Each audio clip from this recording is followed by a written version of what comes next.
Hey, Coach Kat here, Coach Kat and Dr. Mimi. And today we're going to introduce part one of a four-part series tackling the top excuses that are holding you back from reaching your health and fitness goals and how you can overcome them.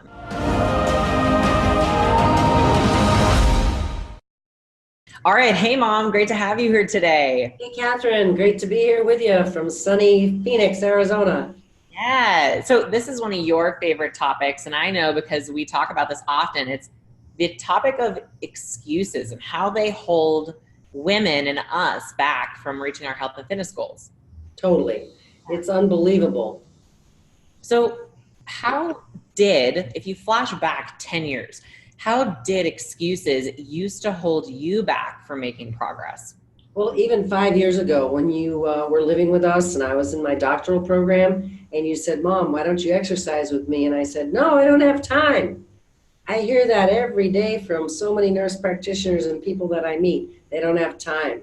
And then I realized with your help that it's all about engineering our 24 hours to work for us, right?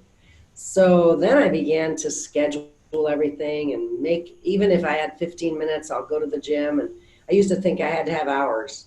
So time was huge for me.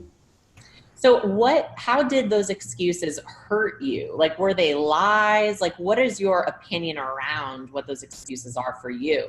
Okay, so for me, what they did is they would prevent me from reaching my health and fitness goals because for time, with time as an excuse, I would say I don't have time. I don't have time, I'm too busy. And I would say it over and over and over. I don't have the time I need to exercise, the time I need to eat healthy, the time I need to get a good night's sleep. It was perpetual, absolutely perpetual. How did you feel about that? Like, what was the result? How did you feel? Well, then I always felt like I was yo-yoing because when I got busy in my life, that's when I really felt like I didn't have time, right? And now I've realized that that's not true. That if we make time, then we take care of ourselves better and we're actually more efficient. So that was ironic. Yeah, so it's like if you are waiting until the right time, you'll never find it. Ever, ever. Right? And that's another excuse. Everybody always says, I'm just waiting for everything to calm down. And honest to God, your life's never going to calm down. And that I really do believe is why we yo-yo, because we haven't learned how to deal with extreme stress. And that's, where I've sort of coined this concept. When your stress is extreme, your self-care needs to be extreme. I love that. So when you hear yourself now say, I don't have time, because I'm sure it still comes up, Oh, but totally. what's your response now? My response now to my little voice in my head is, you have time. You have at least 5 minutes. You have at least 15 minutes. And we both know what's 15 minutes in a 24-hour day. What percent of your day is that? 1%. 1%. We all have 15 minutes. So So I've learned that's better than nothing. And often it leads to more time. Once you get to the gym and you say you're only going to have 15 minutes, somehow you create more time. Hmm.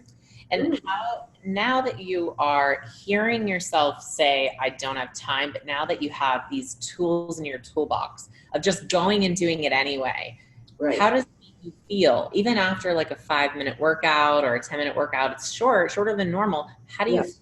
after that? I feel like I'm so empowered. I feel like I have slayed that dragon. That is not going to get me anymore. And it used to derail me over and over and over for years, honestly, for years, until the last 5 years when I learned how to tame my dragons.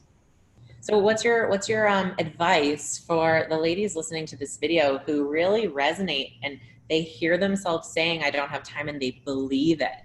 What's your advice? Right. So you have to kind of dig deep and say to yourself, do I have 1% of my day to help myself? Can I afford 1% of my day? And almost everyone will say yes. When they find out that 15 minutes is only 1% of their day, they go, oh, yeah, I got that time. And that's where you start, right? You don't start with hours in the gym. I love it. So, for each of you watching this, if you've heard yourself say, I don't have time, and if you can resonate to what Dr. Mimi, my mom, is saying, carve out 1% of your day and start there, 15 minutes.